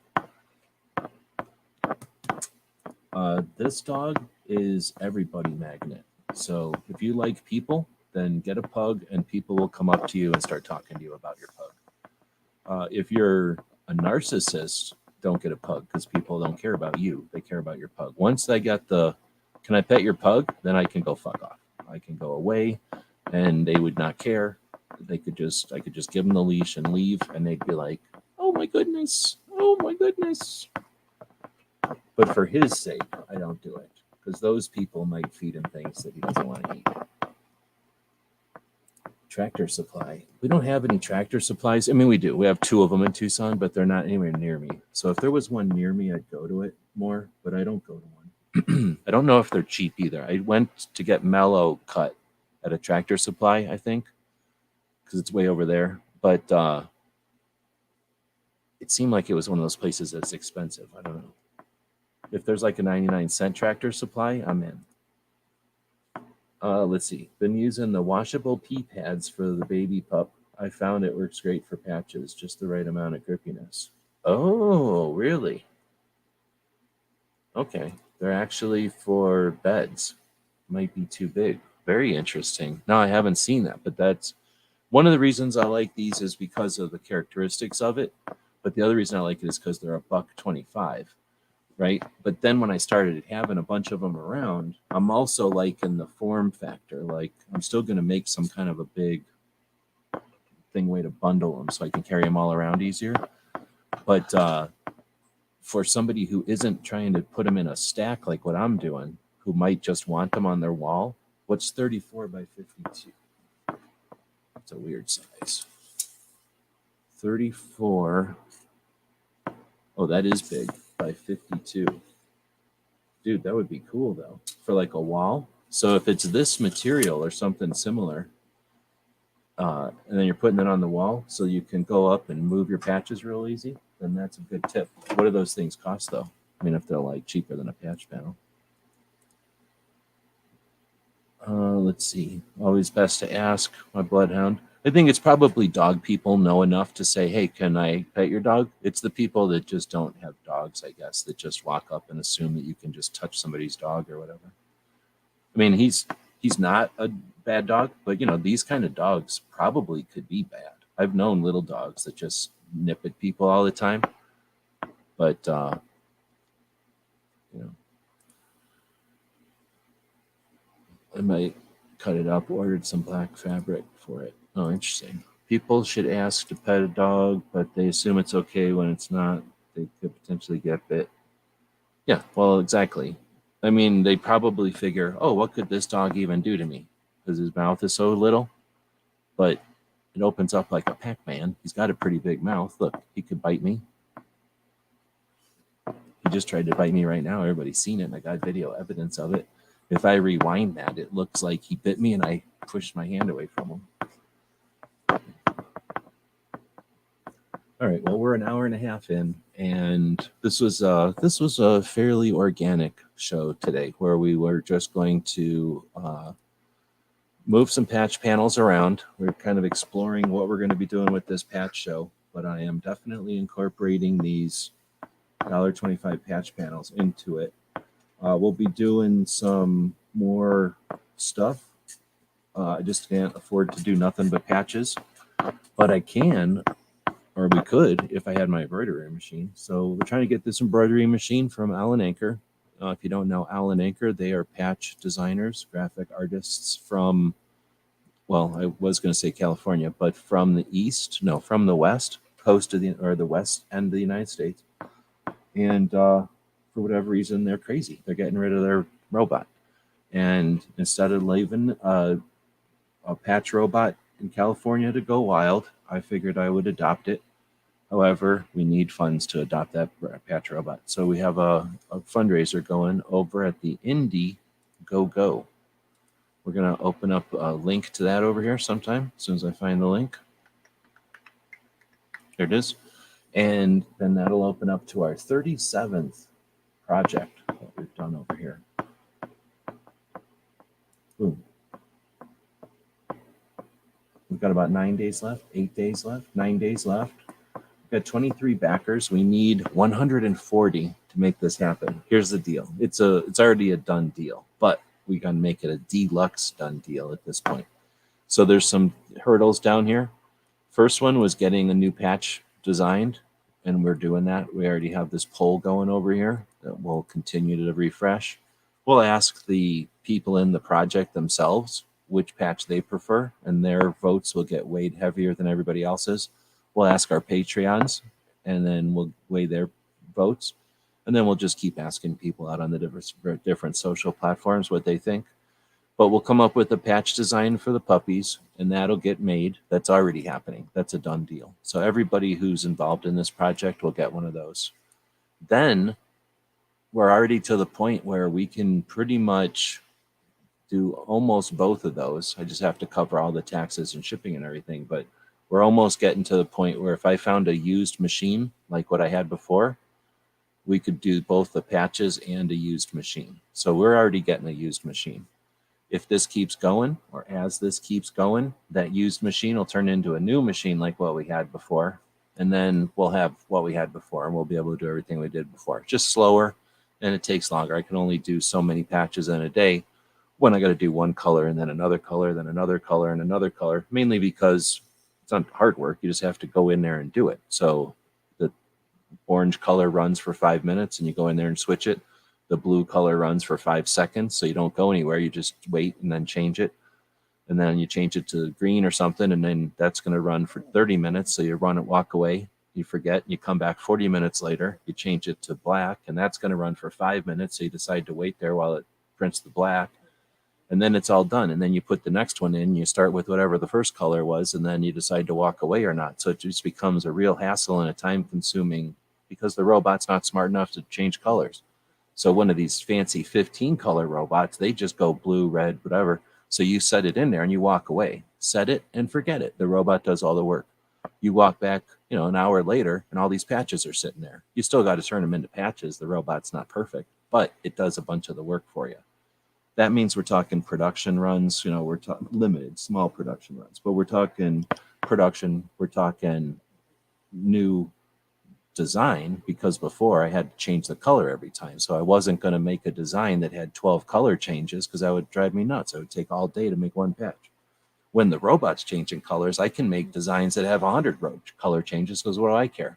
And that's the big difference between the crude stuff that I've been making and what the fancy patch people make, because they got these fancy machines that change all the colors for you. So that's what I'm really looking forward to, is being able to up the design quality and be able to prototype those things. Now, I'm not going to make 100 patches for people. That would still take forever. But what I can do is prototype 10 different color options, 10 different color variations, help people zone in on exactly what they want, and then send them to some factory or send them to some local shop in town, hopefully some USA made place. But so we effectively can help people get their digital items into embroidery files perfectly and not have to, because most of the time, here's what happens. You want to get a hat made, you want to get a patch made, you take your file and you give it to the people. They take it and give it to a digitizer, the person who turns it into the kind of file that the machines can read. And then they say to you, here's one of the samples. And you look at it and go, oh, that's the wrong color blue. And they go, no problem, we'll change the color blue. But if you say, can you make this different shape and add a different color and add a different thing? Well, now they have to go back to their digitizer. So if that digitizer costs them $5, we'll go back. We'll ask them to change it again. All right. Well, now if that digitizer costs us $10, $15, they might say, well, we'll go back to our digitizer, but she costs too much. So you can only do one change. So you better make all your changes. And if they're not perfect, that's, you either get that patch run or you're not, right? So what we're going to effectively do is give people the infinite changes, the skill sets and the awareness of how to adjust their patch so that they can send it to their patch place and get a perfect patch every time. So so that's where we're at. We're going to get a patch machine that can give us some abilities, and with that means that we can help other people out with what we're doing. So Mike is saying, can you then do a GoFundMe after the Indiegogo if it doesn't get completely funded? That's a good question. I haven't done that, because a GoFundMe is designed to do like an event or an issue like, oh, my dog needs surgery, or I'm trying to get home from Brazil or something. That's a long story about how I had to go to Brazil to get my dog a surgery one time. But so GoFundMe is more like do that. Indiegogo is like when you have a project or a something to accomplish, right? You're trying to do something or get something or make something. It's just the different type of crowdfunding. But I would say it probably doesn't matter too much technically which side you do it on, but from the culture, from the people's awareness side, people on Indiegogo are more interested in backing projects for stuff. People on GoFundMe are more interested in funding people's adventures or helping with situations. So any number of people you're going to get that are just not the people you know or the people that know you, but instead are just people that are just minding their business and discover your project, you've got better odds on Indiegogo for something like this than you would on GoFundMe. Now, of the 23 people that are participating, I'm not going to look in here and see who they are in front of everybody because it would show their contact information. But I'm sure that I know probably most of those people or they know me. So there's probably not too many people with 23 backers. But if that was 200 backers, then it's probably like 20 people that you don't even know. Like it's probably just people that are interested in seeing things happen. And that happens to me all the time. Let's talk about what I'm talking about here. Or let's show you what I'm talking about. So right now we got 23 backers. And again, this is I'm not complaining. That's enough people to get us to where we're making a successful project. Now it can be more successful with 140 backers, but again, I've been doing this a few times, so I know how to make a project either work and teach us something by not working, or work even if it doesn't reach its levels. But in any case, we're now looking at Indiegogo, and if you just go to Indiegogo, it's going to probably tell you whatever the hip and trendy thing is to show you today. And it's for whatever reason, women creators, and then it's like Black History Month. I don't know if it's like Veterans Patience Month, or week, Veterans Patience Week. So there's like different campaigns and stuff that they'll choose, but you don't need to look at what they're showing you. You can go in here and search, and let's say you like mushrooms, because mushrooms are awesome, right? So you type in mushroom, and you're going to find a bunch of different projects that have to do with mushrooms, and you can sort it by trending or most funded, right? So we've got one that is a little mushroom habitat, like incubator growing device thing. You've got one for a cooking channel with a feline flair. So it's a mushroom is one of the mascots of a cooking channel. Under the mushroom clouds, that's some sort of fiction thing, I guess. Oh man, there's only, oh no, how do we get this thing to filter ending soon? So now it's, instead of showing us everything, it'll show the stuff that's ending soon. So right off the bat, we have a whole bunch of stuff. Oh wait, did it not search anymore? So mushroom ending soon. So that's lame. Oh yeah, this other stuff is coming up for mushroom. So it's either a bad search or something. But usually when I search for something like mushroom, I'm going to find, I don't know, projects that are like that incubator thing to help grow mushrooms. So I don't know what this did. This is just a really bad search, I guess. So let me type in mushrooms, see if there's a difference. Most funded. Lame. It's just a bunch of creative content, I guess. Let me go in here to tech. Bluetooth smart glasses. So I don't know how that has anything to do with mushrooms.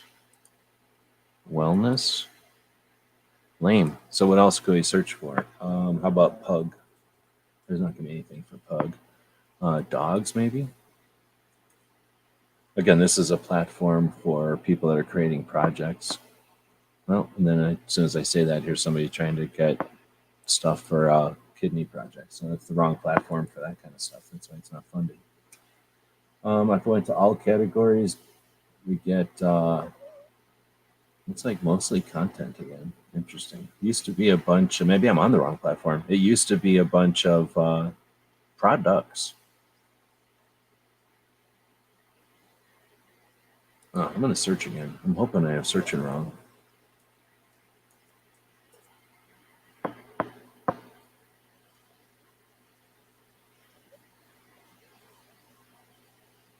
Yeah, weird. So here's a one from before. It's not going right now, but it's the kind of stuff I'm talking about. I guess here's some coffee infused with mushrooms, and then a mushroom grow kit that ended already. Here's some more content, some kind of a writing thing. Here's a mushroom farm, another mushroom farm. So growing mushrooms is super easy. If you don't know, that's the reason I keep looking these things up. Mushroom Valley is closed, but you could look at other stuff. So essentially, this was a project. Uh, some people started growing mushrooms in their home, and they have a dream of making a small mushroom farm. So, with the help of this project, they're going to raise funds for a parcel of land and start up a coffee lounge or something. So, anyway, trying to do some kind of a project, some kind of an entrepreneurial thing. They had 5 backers that raised $1,000. They were trying to raise $35,000, and I don't know when. Does it give us a date? It says close, but I don't know how to give this thing to tell you the date that it happened.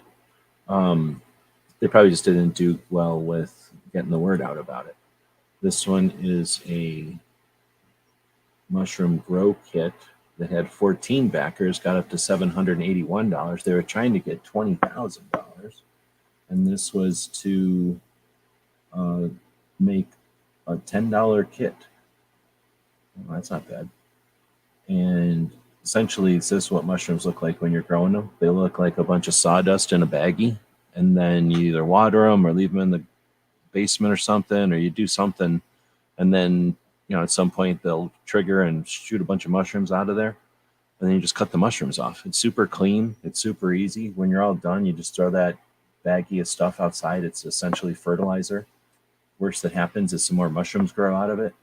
So what happens is people will, if you don't know the cycle of a mushroom, spores come out of the underside of the gills, and those are sort of like seeds, even though they're not.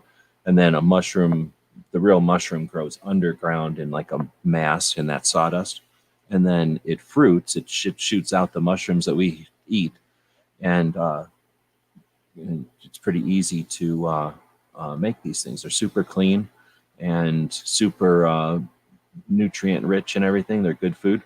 So people that dig them like this whole idea. It's very easy to set up home growing kits. And what people do is just take the stuff, get it all prepared, make 100 of those kits and then sell them. And that's what people are doing is raising funds to make up these kits and stuff. So anyway, that's what I was getting at. Is I like to go in and check out these projects that are making interesting things, and then most of the time it's like $5 or $10. That accumulates. In this case, 14 people got them up to $580. And again, they're trying to create a what we need: get food, zero waste. For the initial phase, we're looking to purchase some starter seed, commercial grade cultures, growing supplies, and pay some farmers markets and licensing fees. So this was to create mushrooms themselves and then take them to farmers markets and sell them, and provide fresh mushrooms for people. There's just looking at these clovers here. There's a lot of people that do this with sprouts too. You sprout different kind of beans and seeds and stuff, and then you take those sprouts to like a farmer's market.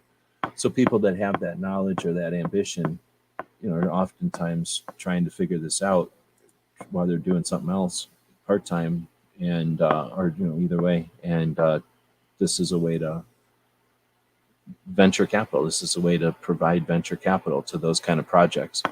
Now, these are unsuccessful ones because I like looking at stuff that's interesting, like mushroom farming and mushroom growing and at-home DIY type of stuff.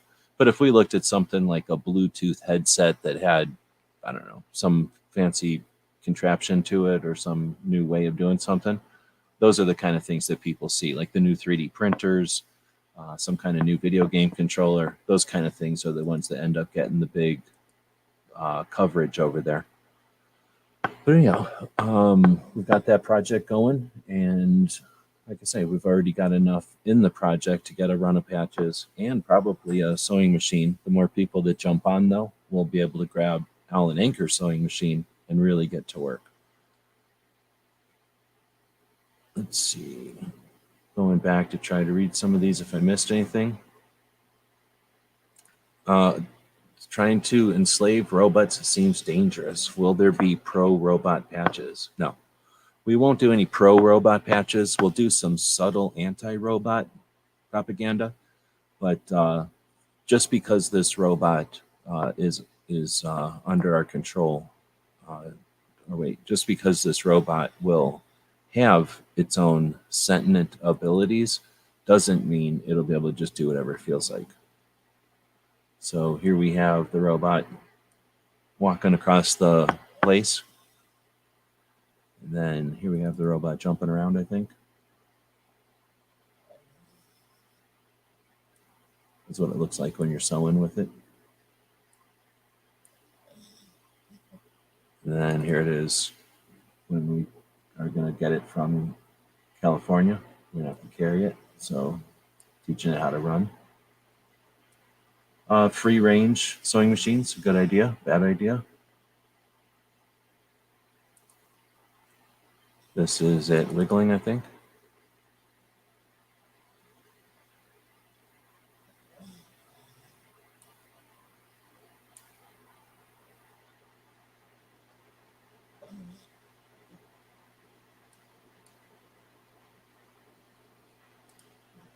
Let's see, that was that one. I got a ton of teacher GoFundMes for classrooms. That's interesting. So an instructor might ask the students or the parents of the students to help contribute to the environment that the kids are going to get that year. That's a super interesting way to use it. I'm surprised someone didn't come up with a teacher version where each class can register or whatever, and then parents can either throw money at it, or let's say the parent owns a scissor supply store. They can say, hey, I can get you scissors at half off, or I can donate a bunch of these scissors or something. That's super interesting. I never thought about that. Does it matter how much you contribute to Indiegogo when you contribute to a campaign? I don't know what you mean. Like, I don't think there's a limit, or like it cares. It'll let people do more than one perk. I've seen people get more than one perk. Now, if you go in and contribute to, you grab a perk from a campaign, and then 6 months or 6 weeks, however many, at some point later you get another perk, it's not always evident, depending on how, like when I do them, when I go, I don't want to open that stuff up, but if I go behind the scenes and start to send stuff to people, you're going to get everybody's name and address and everything. I don't know a way to pull all that out and send it to a printer. I don't do my printing that way. I do one at a time, which is kind of laborious. But when you go in and print each one, and I suppose even if you did it in a batch, it's not going to necessarily know, oh, here's 2 people that are the same person. It's just going to print 2 labels and create 2 packages. Every once in a while, when I'm paying attention, it's somebody I know, and I'm seeing the names, and I recognize the names or something, and I know that they don't care if I'm sending them to the same place, then I'll try to shove them into the same package and save $1 or $2 on shipping. However, sometimes people buy stuff for one for them and one for their friend. They're buying both of them, but the shipping addresses are different. So that's the only thing I can think of when you're talking that one. Poop shrooms. Some of them grow on the poop. Let's see. We grow oyster mushrooms that way. It was fun. Yeah. Or yeah. Oh, that you said you're growing them that way. Yeah. Oh, I would totally. Robot pups. Interesting. There was I was listening to a show talking about Battlestar Galactica. And when they were talking about the Daggets, they said that nobody would want a robot dog, which is ridiculous. That's why I almost shut the show off right then. Just got signed up for what? For Indiegogo? Right on. All right. Well, everybody, thanks for joining us. It's 2 hours in. This was supposed to be a patch show. It kind of turned into whatever. I'm still growing this show, still trying to figure it out. We're not new to live broadcasting, but we're new to talking about patches exclusively. There's lots to talk about. Today, we transferred some of my collection single panels here that I moved into 2 panels. if you've got ideas for future shows or something that you have a question about with your patch panels or your patch collections, or you'd like to show stuff off, feel free to send stuff in. We can show off stuff. We'll can do some patch swapping. What I'm thinking of doing is taking apart the patch swap packages because nobody was buying stuff. Very few people were buying them anyway. So, and nobody shows up on Sunday to swap them. So instead of doing that, we'll still do a patch swap, but I think I'll just incorporate the patch swap patches onto some of these panels because I'm a big fan of putting things on panels.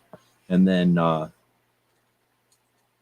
start using these panels as part of some patch swapping strategies.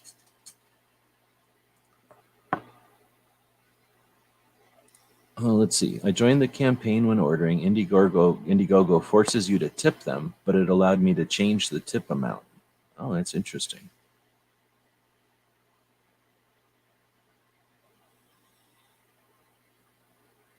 I joined the campaign. Well, I didn't realize that. I need to go support somebody on Indiegogo so I can see that. I guess that's a good point too. I try to support things on Indiegogo because I like the things that I'm supporting. I usually support. Well, actually, can it show me? I think it'll show me what I've already supported. It's a bunch of mushroom stuff. Spoiler alert! It's a bunch of mushroom stuff. Where is my Indiegogo?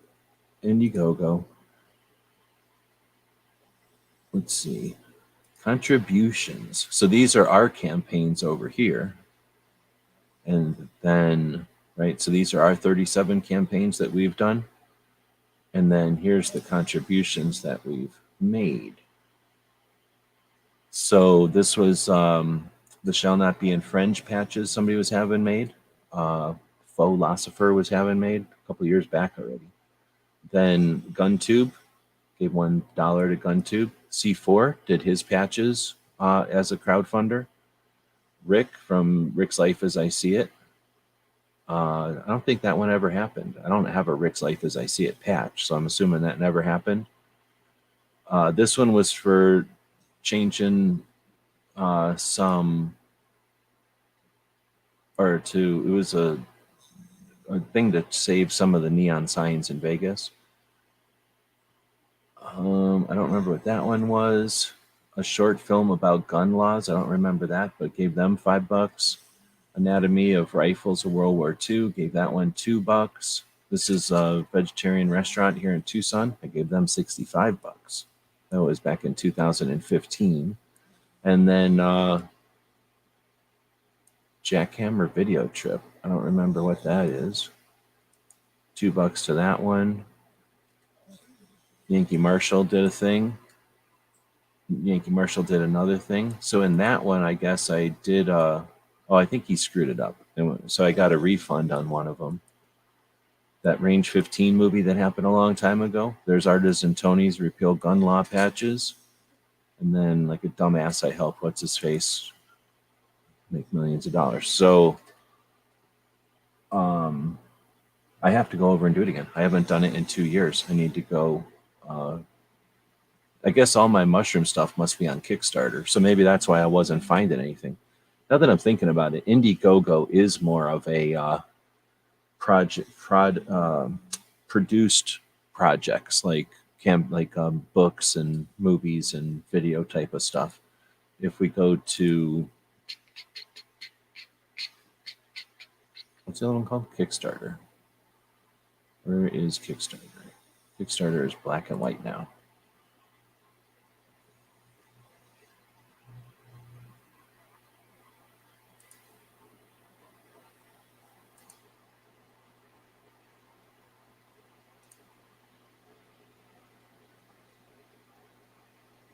Okay, so we got the invisible playing deck, or the visible deck of cards, a mushroom deck of cards, a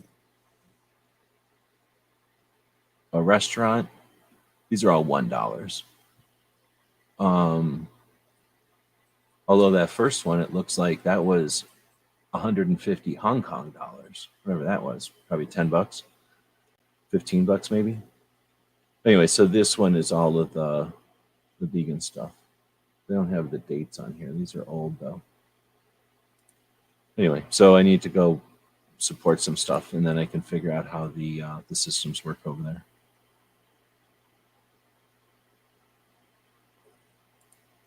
Twiggy was the original dickhead robot. Oh, really?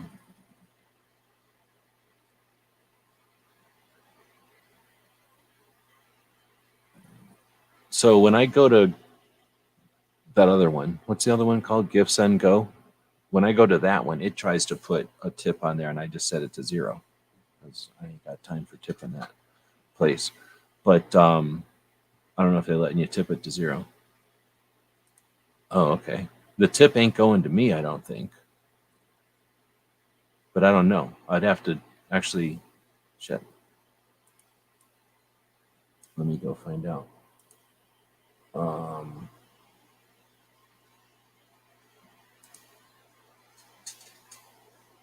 Okay, now I'm going to Kickstarter. I don't need to go to Kickstarter. How about Indiegogo?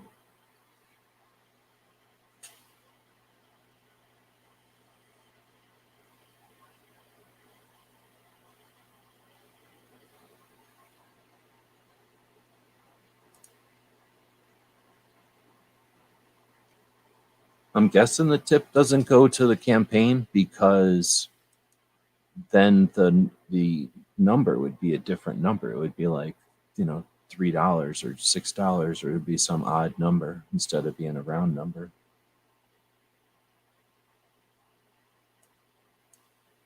I don't think. Wait, how much of I think everything is just going to round numbers. So I'm guessing that tip is how they. Oh, okay. The tip is for Indiegogo. Okay, good.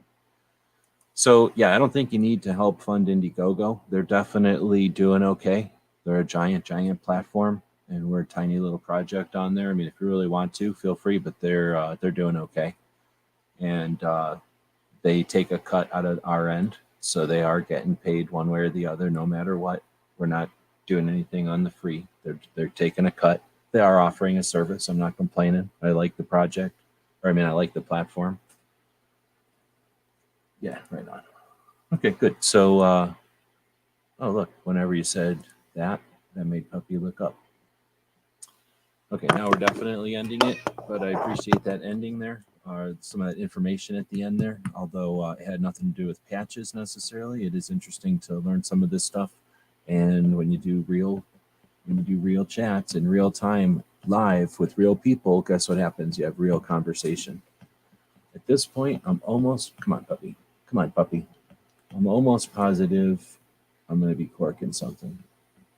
Oh, no, I'm not corking anything. Interesting. I'm not corking anything. Well, we know that Locked and Loaded is on tonight at 5 p.m. Eastern. Or no, 5 p.m. my time, 8 p.m. Eastern. We know that probably Gun Owners Radio will be on this afternoon. We know that Eye on the Target Radio may or may not be on this afternoon. And we know that Come and Talk It will probably most likely be on this afternoon. So we'll mention those. I'll say thanks again to the people that are participating in the robot acquisition project. People that are chatting about patches are always welcome. We're going to keep talking about patches on Sundays, and we'll be back to pick you up later.